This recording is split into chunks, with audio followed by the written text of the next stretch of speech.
What lies beyond the final breath? Is it the end of all things or merely the beginning of something far greater than we can comprehend? Welcome, Seeker, to the threshold of the unknown. Today, we embark on a journey through one of the most profound and mysterious teachings ever recorded, a text designed not only to prepare us for death, but to reveal the true nature of existence itself. This is the wisdom of the Bardo Thodol, more commonly known in the West as the Tibetan Book of the Dead. But this is no mere guide for the dying.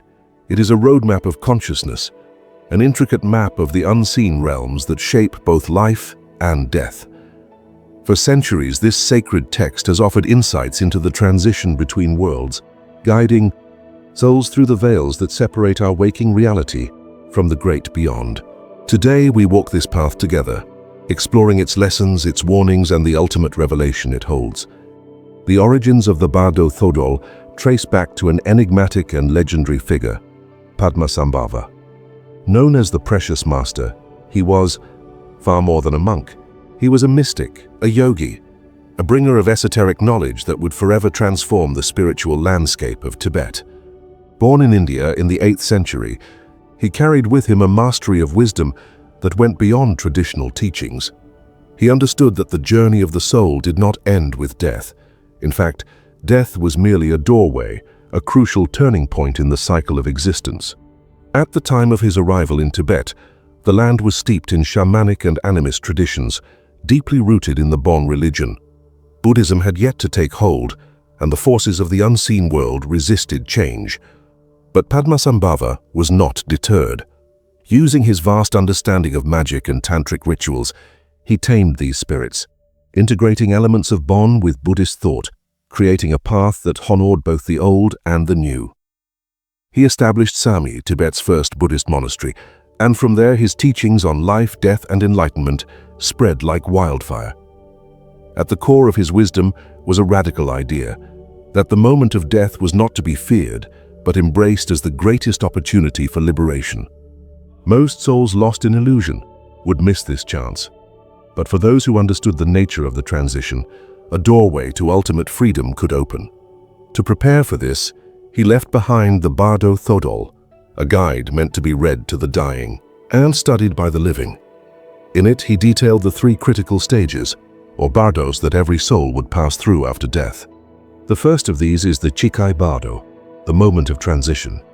Here, as the physical body fades, consciousness is unshackled, encountering what is known as the clear light.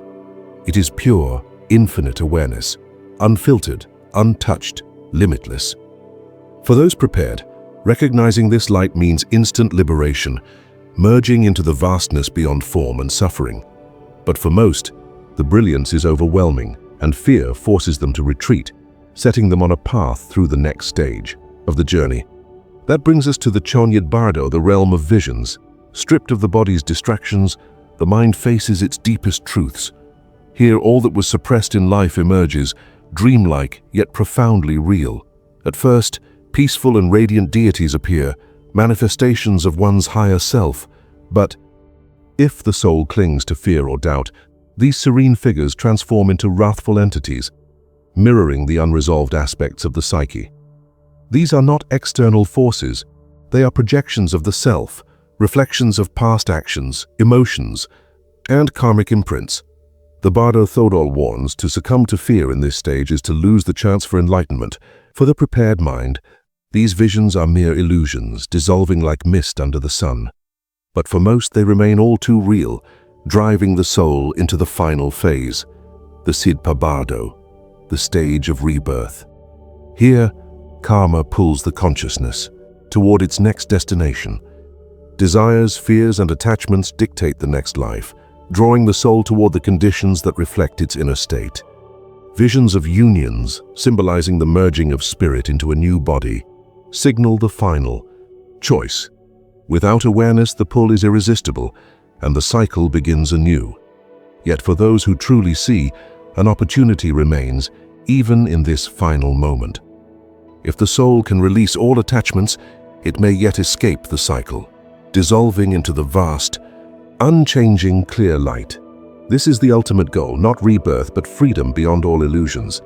The Bardo Thodol is not merely a manual for the dead, it is a call to the living. It teaches that every moment is preparation for the final transition, and that the mind we cultivate now determines the journey ahead. Meditation, self-awareness, and the mastery of fear. These are the tools that free us not only in death but in life itself. So the question remains, are we ready? Have we understood the illusions that bind us? Or will we wander lost in the realms of our own making? Perhaps in contemplating death, we might learn what it truly means to live. If this journey has resonated with you, share your thoughts and comment below. The path of discovery is long, but together we can illuminate the greatest mysteries of existence. If you like this video, please subscribe to this channel.